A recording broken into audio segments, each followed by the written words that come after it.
Hello, everyone, and thank you for joining us today. My name is Alicia Powell-Gillis, and I am the Senior Editor at Route 50.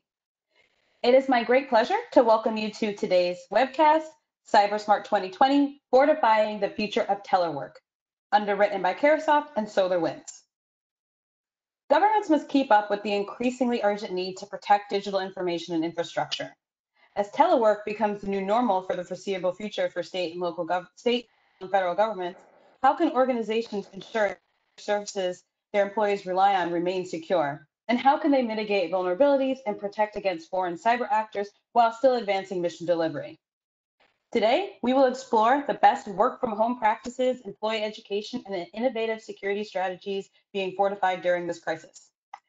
Before we get started, I'd like to go over a few housekeeping items. On the screen, you'll find several icons, including the Q&A tab, which allows you to ask a question. We'll be fielding those toward the end of the program, but I encourage you to submit any questions you have along the way. Now, let me introduce you to our great lineup of speakers. First up, we have Armando Quintana Nieves, Director of Security Operations, Office of the Chief Information Security Officer, General Service Administration. We are also joined by James Weaver, State Chief Information Officer, Washington Technology Solutions. It's my pleasure to welcome you both today.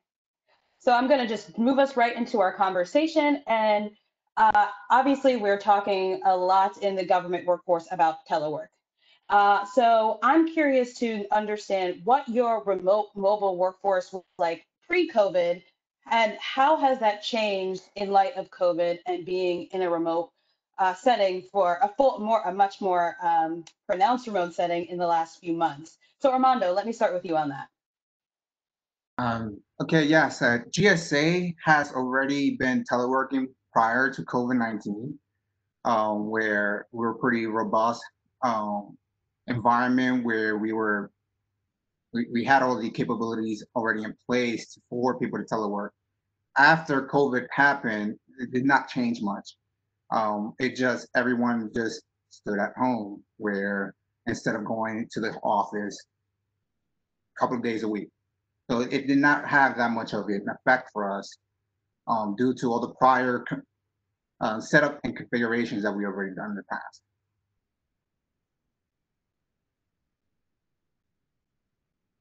Sorry, I had to take myself off mute. Jim, how about you? Yeah, similar experience to what Armando had talked about. So in the state of Washington, Governor Inslee back in 2015 really encouraged and promoted the use of teleworking as we looked at environmental considerations as well as traffic congestion along the I-5 corridor here in Western Washington as a main point. And so with that, though, the rate of adoption, we would see about 3,000 concurrent connections pre-COVID at any given time. And in 2019, when we jokingly had what was referred to out here as Snowmageddon, where Western Washington actually got 6 to 9 inches of snow, it closed down Western Washington because they're not used to that type of snowfall, believe it or not, as much as you think about the Pacific Northwest. And we jumped up to about 7,000. So we were about 50% of what our capacity was from prior usage. In March, the world changed. So when we finally went ahead and enabled and basically shut down offices and told people to go home and work remotely, we are now at the point where we're supporting on average about 28,000 concurrent connections at any given time.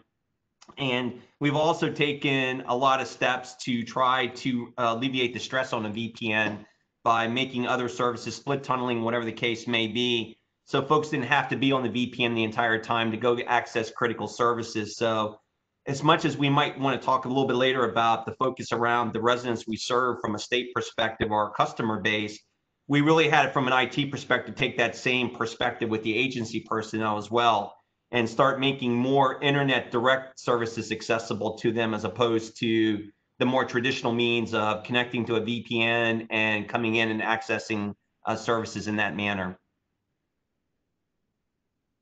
Jim, can we stay on that? I'm struck by the comment you made about the way you were kind of looking at accessibility different from an agency standpoint. Can you drill down a little bit more about what those changes may have been? What are some of the other ways you were getting at that? Yeah, so in many ways, the pandemic, jokingly we referred to it as, became our chief innovation officer. It opened up opportunities now for business transformation to occur. So just simple things that probably in the private sector and even from our federal partners, the leveraging of a unified communication tool now. That used to be seen as, oh, that's something I need to do from an IT perspective. Now, all of a sudden, our agency leaders began to recognize the value that a tool such as Teams or other video conferencing tools like WebEx and Zoom presented to them as a way of engaging and interacting with their agency personnel in a different manner. And again, that's traffic that didn't necessarily need to traverse the VPN. As we were moving to more cloud-hosted solutions, COVID actually has enabled us to begin our cloud journey and maybe accelerated a little bit and moving things forward in that fashion. And by virtue of the fact now that it was easier to get to that information as opposed to going through a VPN. And again, also within the VPN world, we did have constraints. It's not unlimited throughput access, right? We were now tasking the infrastructure in ways it was never tasked before. And so when you think about common things like logging and monitoring and different those types of activities, we really had to start changing our approach a little bit as far as, do we invest into making that a bigger pool, or can we do something a little bit differently? And so we chose to start taking a look at how can we start directing some of that traffic a little bit differently and not overwhelm our current infrastructure that we had in place. So, Armando, given that you, at GSA, you all had this robust remote mobile workforce prior to this, I'm curious to kind of hear, as Jim was alluding to, some of the, not just the function of doing work, but how people collaborate. So I'm curious to know how you all were handling people also collaborating with each other in the last few months. So we utilize various type of collaboration tools that allow us to go and communicate via video teleconference tools or even over the phone, right? So we've been able to go and utilize this. We use virtual whiteboards. So when we're collaborating, where we could go and actually draw out, like if you was in a conference room, where you don't have to do it face to face. So we have all these, we enable these additional capabilities. That way it's kind of seamless, where people, if they're at home or they're in the office, they can still use the same exact resources, regardless of being inside the network, similar to what Jim mentioned, or outside of the network. Bringing the tools to the end user is critical. That way you reduce the network bandwidth inside your organization. Split tunneling was an option that we did and utilized into trusted sites to help alleviate the end user burden. Given all these maneuvers you all have created to, for lack of a better word, replicate the in-person work experience in a digital sense, obviously this has a major connection to cybersecurity. And so I'm curious to hear how you all were approaching cybersecurity and what maybe some of your, how this current situation has maybe changed your approach, or where it's reinforced some of your. So Armando, I'll start with you on that. So a lot of the stuff that we did to enforce the cybersecurity for the end users is providing them additional training of what to look for in the sense of like phishing. We also gave them guidelines, home user guidelines and security, and how to properly configure, not exactly how to configure, but what to look for in the sense of enabling, changing the default password to your routers and your wireless devices, making sure that you keep your environment up to date or your devices up to date. So we provided all those type of function guidelines and recommendation in how to secure those.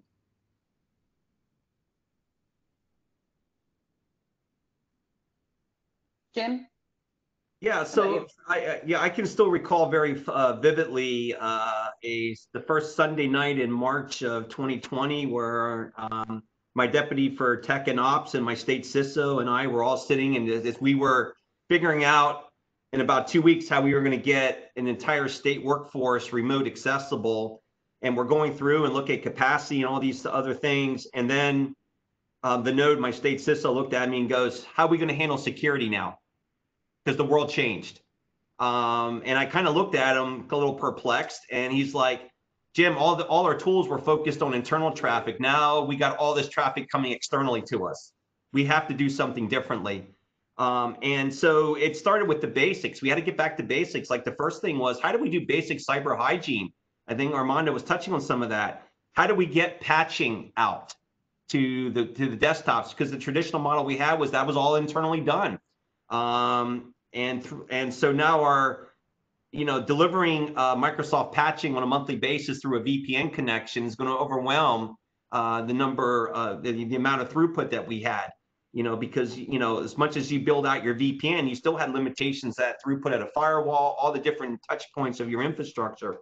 So we really had to sit there and just start tackling this from the basics. And okay, this is how we're going to go forward now and doing desktop patching. And this is the process we're going to go through. Here's how we're going to throttle that traffic differently than what we've done historically. And we had to sit there and work across 65 different agencies of how they were going to implement that, because in the state of Washington, we are decentralized from a state IT perspective. So we can put the guidance and the policy and the direction out there, but in many ways, we had to solve the problem 65 times to enable those types of opportunities. So it was back to basics, looking at our security policies, getting the basic security hygiene in place, recognizing that people are on Wi-Fi connections and different things, and also encourage, as we were doing the exodus from the buildings, people were taking their desktops home. Yes, we still had desktops in the state of Washington, right? And so we had to make sure that they were getting connected and patched.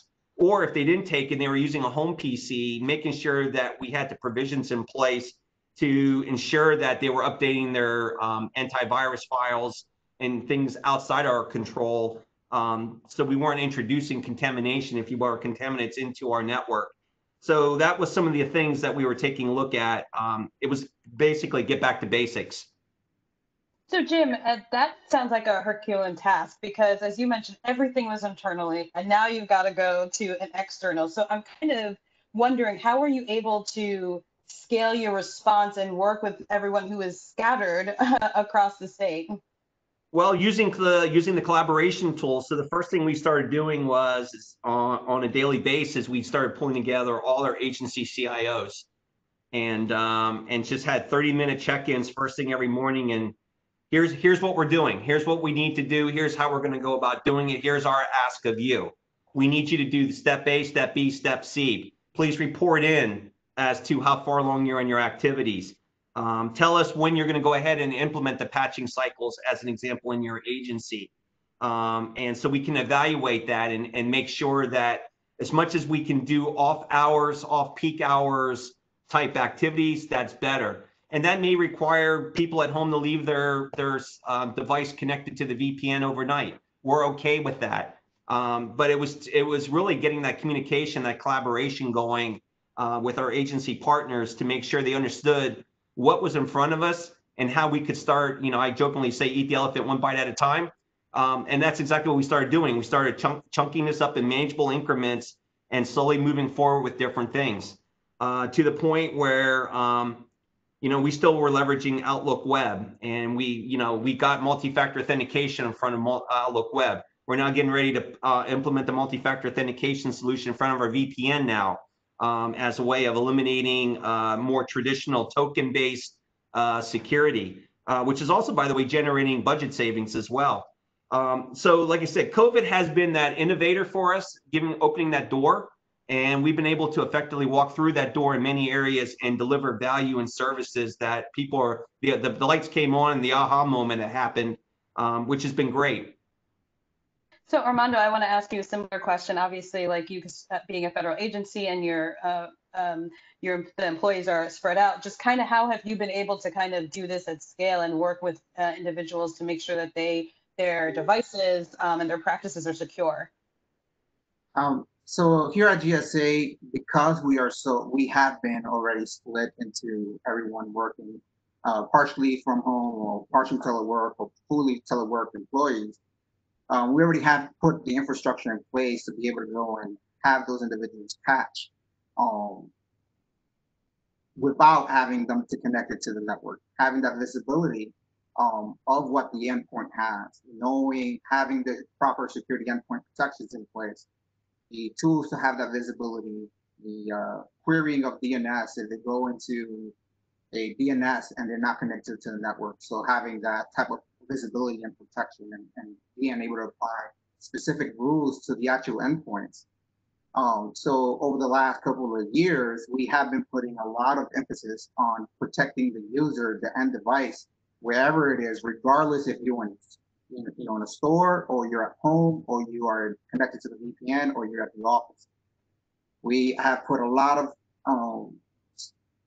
stuff in place to be able to keep updates, keep patches up to date, and the visibility and protection for the end user.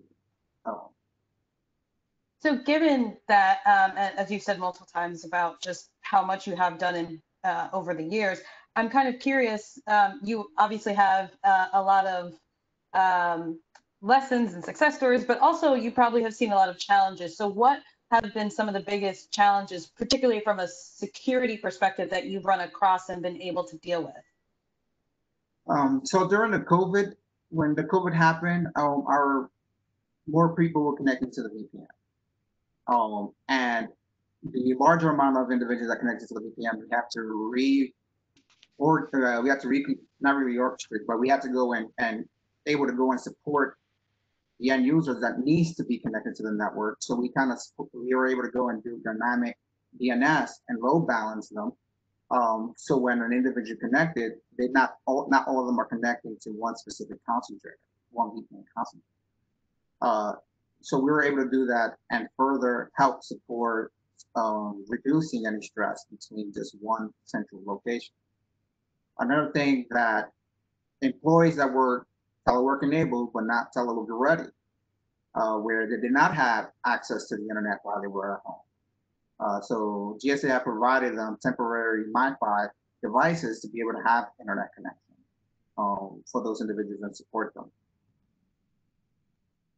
Jim, what about you in Washington? Yeah, so there's a couple things. One is that we have seen somebody's trying to call me on Teams. You mute phones and I'm sorry. You're fine. The first thing was phishing attacks. We've seen a dramatic increase in the number of phishing attacks as the bad actors try to take advantage of people's fears and leveraging that to their ability. We've also, one of the things we took a really good look at was as we were going into COVID in the state of Washington, at what time had the distinction of being the epicenter for the country, is really when we're looking at all the data metrics and all the public facing websites that we had that were COVID related.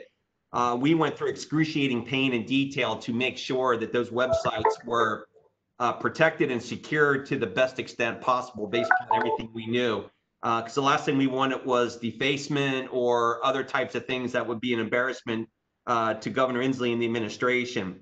So we really focused a lot of effort and time in those types of activities. The phishing attacks, yes, we had people falling victim. And then likewise, trying to do education across the state as well to our local and county partners and the public in general about not falling victim and prey to a lot of these phishing attacks that are out there, or the marketing that click here and we can sell you XYZ product that's going to solve all your COVID problems. And then as we start looking to COVID related with contact tracing and all the other type of government activities that we need to do as well, again, it's just trying to make sure that we're not giving the bad actors more opportunities to leverage and do things to the residents of our state. We want to make sure that they're protected and they feel secure in interacting with government during this time of crisis.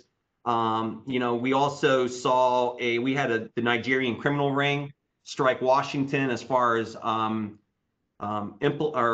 getting involved in our unemployment benefits. I know that was an action that ended up going across the country, but we did see that type of fraudulent activity here from a very sophisticated criminal ring, leveraging data that's available on the dark web, as well as through the various breaches that have occurred over the past few years. And so we've really been spending a lot of time in those areas, and also trying to communicate, because when you do see a criminal activity strike and be successful, unfortunately, that now puts fear in the quality and the security of the systems, which is unfortunate. I think the best analogy we had was, while there was no breach, there was no anything along those lines, everything was working as intended. But if the front door is open, it doesn't matter how good your security system is, right? And so what the criminal ring was able to do from a very significant cyber perspective, with leveraging the data that they had, it's now we're constantly having to shift and account for the agility that the criminals and the cyber bad actors have, to make sure that we're doing the right things from a state perspective. So, couple of things that I think you touched on here. The first is, as you were talking about phishing attacks, you both have talked about creating that awareness among your workforces, not only within your agency, but in Jim's case, obviously statewide. So I'm curious to kind of, in this moment, obviously being in this setting, as you all have remarked, and having more remote operations that have created more vulnerabilities, how have you worked to communicate the vulnerabilities to employees? How have you worked to help educate them more, help them better understand their responsibility in cybersecurity? And what maybe training opportunities have you been able to offer without maybe making it feel as a burdensome task? So Armando, let me start with you on that one. Yes. So at GSA, we had an education program for cyber training that we utilize every year. So there's an annual training. We do periodic communication on security best practices. We have information on our internal sites. We do quarterly phishing exercises on all of our users. And that provides us additional training. And if they fail the training, the phishing attack training, it has a, hey, this is what you should have looked for. This is the email address that doesn't look correct. Here's the link that you shouldn't have clicked. This is what looks suspicious on the email. So we tried and do provide end users the ability to also talk to anyone in security to provide any type of training, or if they have anything that they need clarification or understanding of it. Jim, how about you? What kind of education you've been doing, and maybe has this situation made you rethink how you're offering opportunities? Yeah, so again, Armando hit it. It's education, and it's the continuous education that needs to occur as the landscape is changing from a threat vector perspective. So we're doing a lot of regular communication with our workforce as far as the threats that we're seeing, the steps they can take to protect themselves online. We do have a website with a bunch of online resources that people can avail themselves to that contains best practices. As we talk about the stay safe order that the governor had, as far as when we were basically closing down for the COVID, as we look at the smart reopening of the state, as we look at tips around connecting to public Wi-Fi, and then even more information about video conferencing as well. We do security awareness training as well, similar to what Armando had said. And the interesting part was, one of the things we implemented last year was actually, as part of security awareness training, was the establishment of an escape room, and having teams across the different agencies come and participate in that, to include the governor's office. So while the governor himself couldn't come over, the chief of staff, deputy chief of staff, they came over, and it was a little rivalry competition. I don't know how we do that kind of concept now. We're going to have to look at trying to do something from a virtual perspective, and retool that, as our ability to get in person is going to be very limited I imagine, over the next couple of months. And then likewise, our state CISO is actively engaged in the CISO community here in the state, talking, communicating, being on national forums, working with our local and county partners, as well as making them aware of things we're seeing, and then vice versa. And then the last part, as well is re-establishing our relationship with CISA from the Department of Homeland Security perspective, and making sure that intelligence that they may be seeing and gathering over the course of time here, that's shared and we're aware of it, so we can be reactive in a proactive manner as opposed to reactive in a, it already happened and now we're trying to clean up a mess. So we're very much focused on that strategic relationship with our federal partners as well. Right, and obviously that speaks to the intergovernmental nature of cybersecurity. Yes. I'll just remind our audience that if you would like to submit a question, please go ahead and do so. We'll be getting to them in just a moment, and thanks to those who've already done so. Jim, in the previous comments, you had also were talking about the information that you all are basically producing and holding and storing, et cetera. So as employees are working from home, as they're using these specific services, whether they be video conferences, whether it be communication channels, or have you, email, all of the things that you used in the past and all the things they're using now, what are some of the best practices you all are using or looking at to protect all the critical government information that you're holding? Who's taking that one first? Jim, you first. Oh, Sorry. okay, I'm sorry. So again, like I said, it's really about getting back to the basics, and it's getting back to, we have policies and we have requirements and federal requirements as well that we need to make sure that we're cognizant of as we're moving forward. And so really that's what we're taking a look at.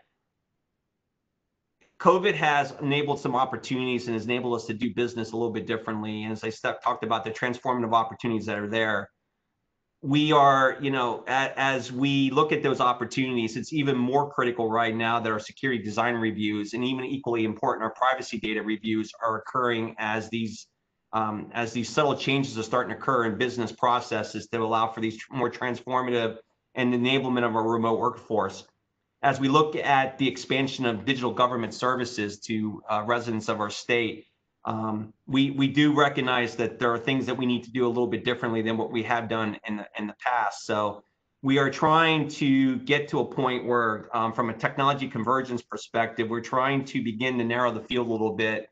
I hate to use the word consolidation, but in a decentralized government model, obviously there is I don't want to say a sprawl of tool sets, but we're trying now to get our arms around those tool sets and starting to narrow that field down a little bit to get to more standardization and repeatable processes in a continuous fashion, to make sure that we're doing the utmost that we can to protect the critical data that we have from a government perspective, as well as making sure we're delivering needed services to the residents of our state.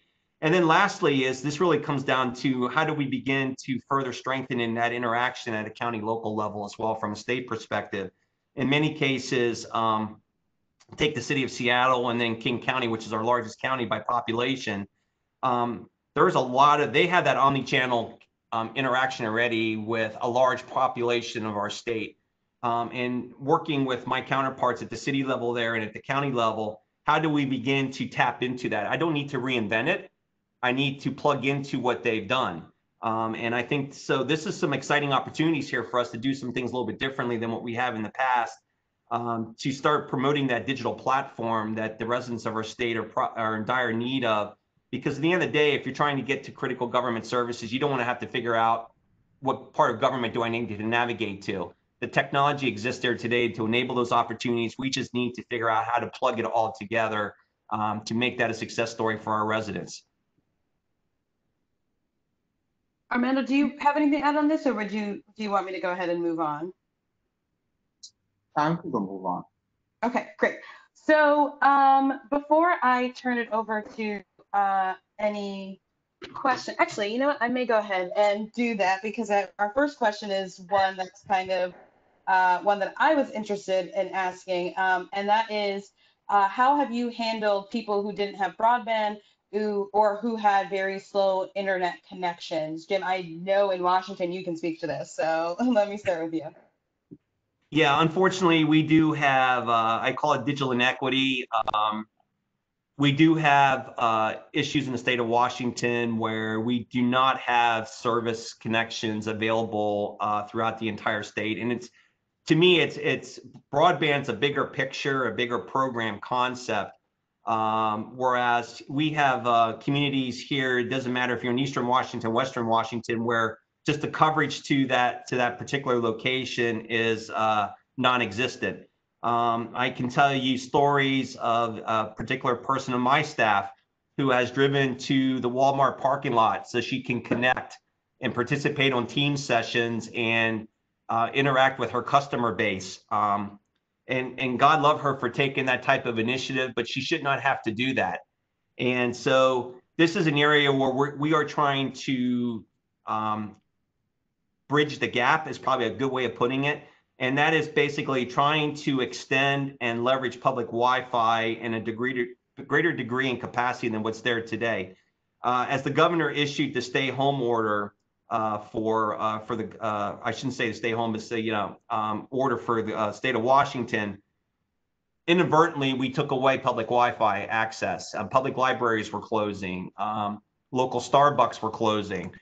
Those types of things where people would go and get connected and do things. So we do have an initiative underway in working with our broadband office, with our Office of Superintendent for Public Instruction, which oversees the K through 20 programs here in the state, and looking to how do we take current Wi-Fi capabilities that exist at colleges, universities, school districts, other public library systems, and basically extend that coverage out to a greater area than what's in place today to enable people to get connected, file for critical benefits and services from a government perspective, and then move on. The city of Seattle is an example, which is a very build-up area, to say the least. But we do have, and we have documentation where we have households that today, believe it or not, do not have internet connection at their house because of the social economic factors that are at play. And I think it was about 17% of those households did not have a smartphone. And we take that for granted today. We just assume everybody has those types of devices. So we do know that in our state, we do have to account for the social economic factors that also play into the digital inequity or in the digital divide that exists. And we are taking a look at how can we address that differently than what's in place today. Armando, have you experienced any of this at GSA? So at GSA, I kind of mentioned a little bit earlier is, anyone that did not have internet or they were not fully telework capable, we provided this type of resources to them. So we provided Wi-Fi, that way they can have access to the internet. We provided for folks that did not have a work mobile device, we provided them with mobile devices as well. So those challenges were there and we met those challenges for our GSA employees. Jim, as a follow-on, because you mentioned public Wi-Fi, I'd be remiss. Obviously, that comes with unique security concerns. So I'm curious to understand how you all, as when you were bringing those measures to re-establish, if you will, public Wi-Fi connections, how are you making sure that there was an adherence to some sort of cybersecurity standards? So in many cases, what we're looking at, especially with like the school districts as an example, they already have pre-established security policies in effect, and we're basically continuing with those security policies as we look to extend that coverage area out. And likewise with the public library system as well. So we're not necessarily introducing any additional security processes or practices, but making sure that what was in place today is part of the extended coverage area as we look to move out.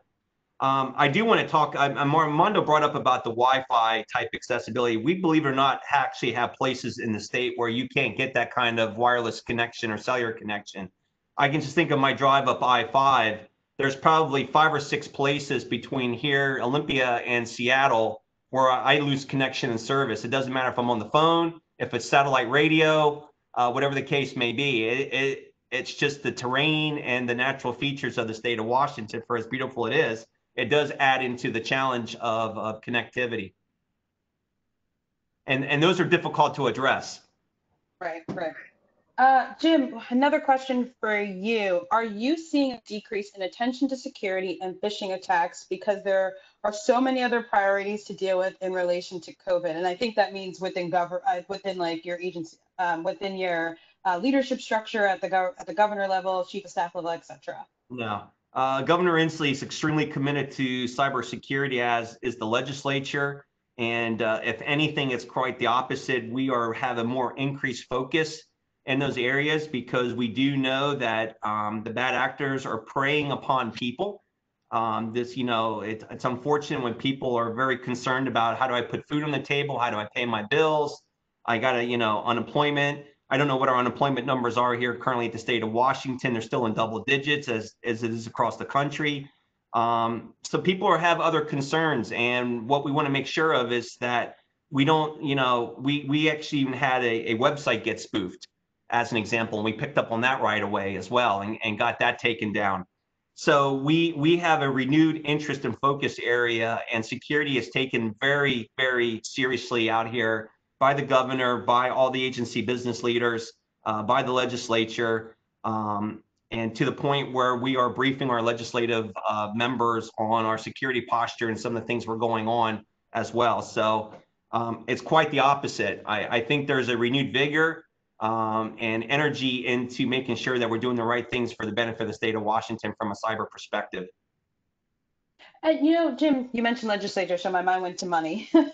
And I'm curious, and I'm actually curious from both of your perspectives, obviously, because both of you, to varying degrees, had a pre-existing foundation for telework, obviously envisioned very differently, but you had that. And so I'm curious if there are any investments or what have you that you made early on that you feel like has helped set you up and to put you on a stronger footing. So Jim, I'll start with you, and then Armando, I'll go to you. Yeah, so being part of the governor's cabinet, at least I was getting insight into what was coming. So we were able to get in front of the mass exodus from the state agency's perspective. So we were able to build out our infrastructure and make the necessary investments to enable that to occur. And again, as we continue in the pandemic, we are still pretty much, as I said, supporting a remote workforce. We don't see that changing anytime soon, especially as some call it wave 2, some say it's the continuation of wave 1, if you will. So we're going to continue to be supporting a remote workforce. And more importantly, I think what's happening is public sector is starting to realize what private sector has known for years. We can do our jobs remotely. And with that in mind, we are taking a look at what are those needed investments moving forward to continue to support a remote workforce, probably at the level that we're at right now on an ongoing basis. And what are those investments that we now need to start making to shore up our cyber posture differently than what we had previously. So there are some things that were on our roadmap that we were looking 18 months from now to potentially start doing. And because of some activities, that has now gotten moved up to within the next 12 months. And to your point, that's where we have to go, not to get in front of our legislature, not to get in front of the governor, but we have to put together that business case, our decision packages, to articulate why we're needing to do what we need to do, because at the same time, we're in an economic downturn here in the state of Washington, significant budget revenue shortfalls in the tune of about $8.5 to $8.8 billion over the next 3 years. And so with that in mind, there will need to be some strategic investments, but the dollars aren't necessarily there. So we're going to have that compelling business case as to why the legislature and the governor should make a strategic investment in some of these areas and what that benefit's going to be for the residents of our state. And Ron, go ahead. and I'd say we kind of already have been migrating over to a lot of SaaS solution over the years. We moved our email infrastructure, I think it was back in 2011 or 2015, around that time frame. We continue going leveraging more SaaS solution, cloud native solutions, and migrating out of normal conventional data centers and bringing it over to the cloud. So we have been preparing for remote telework, I guess, if you want to say, and having that ability that people don't need to be connected to the VPN network inside the infrastructure to be able to go and access these resources. They could go directly to it in a secure manner, utilizing multi-factor authentication, encrypted way, and making sure that the data is encrypted at rest and also in transit. So another question for, I think, both of you, is network segmentation a major part of your strategy? Armando, do you want to take that first? Network, what was the question? Is network segmentation a major part of your remote work strategy? So network, always thinking about your network needs to be separated between your users, your devices, your application layers. So when it goes down to accessing the resources, the individual end user needs to access what they need and nothing else. If you need access to backend, like an administrator needs access to backend, then they have to go and utilize different means to get into the backend infrastructure. But for the normal end user, they could go and utilize the front end browsers, and kind of have that completely separated. It's similar to what we have an initiative to go and start developing zero trust model, where the user needs to be trusted all the way to the device, all the way to the service. Jim, how about you? Yeah, the simple answer is yes. And it wasn't necessarily driven from a COVID perspective here. These are things that we already had underway. Again, as we were looking at our cloud migration strategy, our journey to the cloud, and a bunch of other activities, fundamentally, the concept of a state government network needs to change and needs to evolve to something else. We're going to have, more activity at the edge. So those are the kind of things that were leading us into that direction already. So like I said, the simple answer is yes, though. Okay. Just with the 1 minute we have left, I'm curious, really quick, top of mind thought, one piece of advice you would offer to those who participating on today's webcast. Jim, start with you. Remote working is here to stay. It's going to continue. We have to embrace it. We have to address it. And from an IT leadership perspective, we got to figure out how to support it to make sure that our agency partners and the state workforce is able to have a seamless experience. And, as remote workforce is now in effect, how we provide those day-to-day support activities to that remote workforce are going to have to change as well. And I think we're going to have to begin to adopt more private sector practices. As an example, my computer no longer works. Well, desktop will ship a new one out and you put the old one back in the box and send it back in, right? Have UPS do it. It's not going to be Mary or Joe or John or Jane showing up at your desk fixing your laptop any longer. So I think change is occurring, and I think those of us in the IT world, we know change, we recognize change, but that's what's going to be happening over the next few months, if not over the next couple of years, as we continue to support this remote workforce. Armando, piece of advice? Just to add to that, right, like you said, telework is going to be more mainstream, is going to stay here for a long time. Probably this is going to be the norm, the future norm. So bringing security to the edge, bringing security to the end device and to the data set itself, it's what's important. And continuing to transition from the old method of having conventional data center, having the users to be inside the GSA network, to more of a zero trust model, bring security to them, don't trust anything, verify it. Wonderful. Well, Armando, Jim, thank you both so much for joining me today. I would like to turn it over to my colleague, Haley Fermaniak, who will introduce the next session. Haley. Thanks, Alicia, and thank you to all our panelists for that insightful conversation. I'm now excited to continue today's program with Brandon Shop, Vice President of Product and Network Management at SolarWinds. All right, good afternoon, everybody, and thank you for that. I've got a few slides here I'm going to walk through, and so let me pull those up real quickly here. All right, and hopefully everybody can see that okay, and if not, I'm sure the team will let me know. But as mentioned, my name is Brandon Shop. I'm currently a Vice President of Product, specifically focused around our network management portfolio and technology here at SolarWinds. If you have any questions from the presentation or anything I show, please feel free to shoot me an email. It's there on the screen, brandon.shop@solarwinds.com. So first, let me jump in and talk a little bit about SolarWinds. So SolarWinds we're just over 20 years old. We were founded back in 1999. We have, we're headquartered. So I'm actually down in Austin, Texas at the headquarters. We have a federal office up there in Herndon, Virginia, as well as 30 offices around the globe. So we are a global organization. For those of you that are familiar with SolarWinds, back in 1999, got its start really focused on kind of the network management space, and based upon IDC from a market analyst perspective, we are currently #1 in the network management space.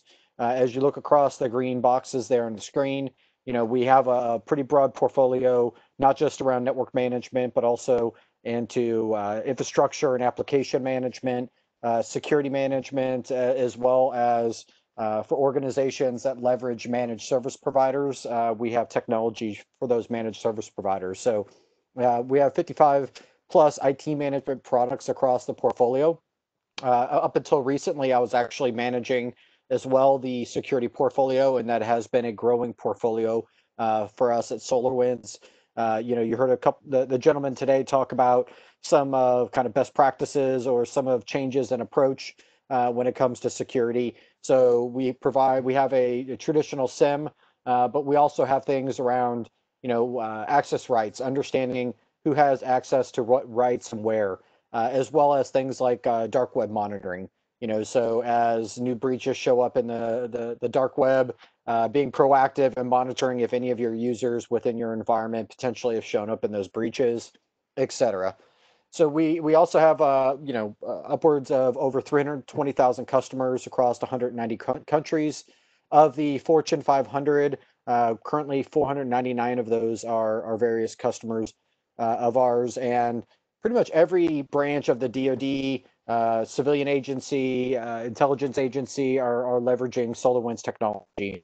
A lot of our products have common criteria certification, DOD and APL, et cetera, to where we're on various lists. But we also do quite a bit of work with the state, local, and education as well from a governmental perspective. Building great products is really kind of at the core. If you were to go up to solarwinds.com today, all of our products are available for free 30-day downloads of a trial without ever having to interact with our sales team, our sales engineering team. We really architect and design our products to be very simple to use and to deploy ultimately. And so, our product strategy is very end user centric. So we talk about how we're geek built. Myself personally, my background is in network engineer. I used to work at a consulting company, back before I got into software many years ago. And I talked about our online community, which is a great community for our users, not only to talk about our products, but also just to talk with other IT professionals and talk about, for example, when COVID started, we had a lot of our users that were talking about new dashboards they built in the product and what were the key data points and metrics that they were monitoring to ensure that they had a healthy VPN infrastructure, as an example, as the gentleman we're talking about today, making sure you have a really solid set of visibility into that, as well as other metrics that folks really paid attention to very closely once everybody shifted to a work from home type of status. Also, as I talked about, focusing on ease of use and efficiency. So, easy to try, find, buy. All of our pricing is on the website. We try to be transparent. We want the products to be very easy to consume and leverage without having to go through a rigorous training class or get a PhD in that product in order to figure out how to use it. We have what we call the Orion platform, which is a shared set of services that provide, really hybrid IT management. And we have a set of products that will sit on top of that platform and snap into it. So you have a common user flow and usability paradigm, a common reporting engine, a common alerting engine, those types of things. As I mentioned, we also have our managed service provider section of our business that provides technology to those managed service providers, then which ultimately use that technology to provide services to their end users that have outsourced some or all of their IT management needs, as well as SaaS first application performance management portfolio with true application performance management, looking at log management, but all from a cloud or a SaaS-based type fashion. So we have technologies that are SaaS as well as on-prem, and our technologies that are on-prem can be deployed in the cloud from the AWS or Azure Marketplace. And I talked about our security portfolio as well, that is a newer area that we've been expanding into.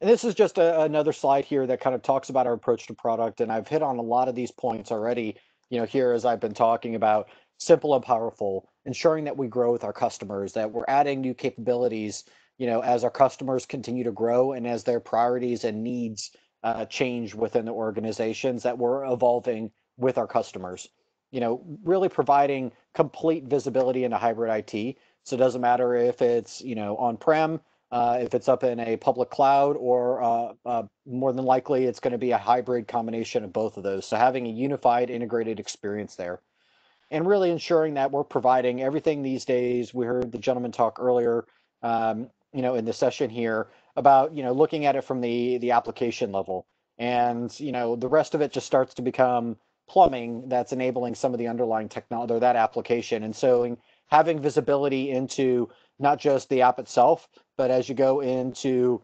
the compute, whether it's physical cloud or virtual, it's containerized, back into the virtual infrastructure, the storage infrastructure, the databases, being able to tie all that together and understand how all of those different pieces of technology interrelate with each other in order to ultimately deliver that application, to the end users. And at the bottom there is some specific instances of technology that we've brought to market within our products that really aligns to those kind of 4 key principles that we try to adhere to, at SolarWinds. And so, I talked about a lot of this, but, IT operations management is, a analyst or market defined, IT operations management, of which encompasses everything that I've talked about here, over the past few minutes, as you can kind of see here in this diagram, all the way at the bottom, where network management, all the way up to the application performance.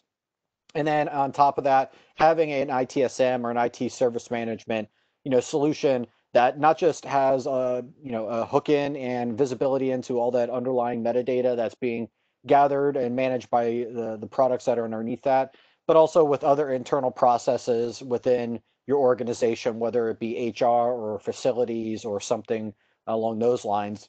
And then we talked as well about today, security is something that is ingrained in everybody's job these days. Everybody, whether you're a network engineer, you're a DevOps engineer, you're a DBA, you're a sysadmin, security is something that every single one of those IT professionals has to think about and worry about in their respective parts of the business. And so having technology that can span across all of those various areas, serving ultimately whoever the end user is, if it's security, if it's operations, if it's DevOps, providing the right tools to perform the right task, and wherever the IT infrastructure sits. So, we heard the team talk, or the gentleman talking earlier about, more and more resources moving to the cloud.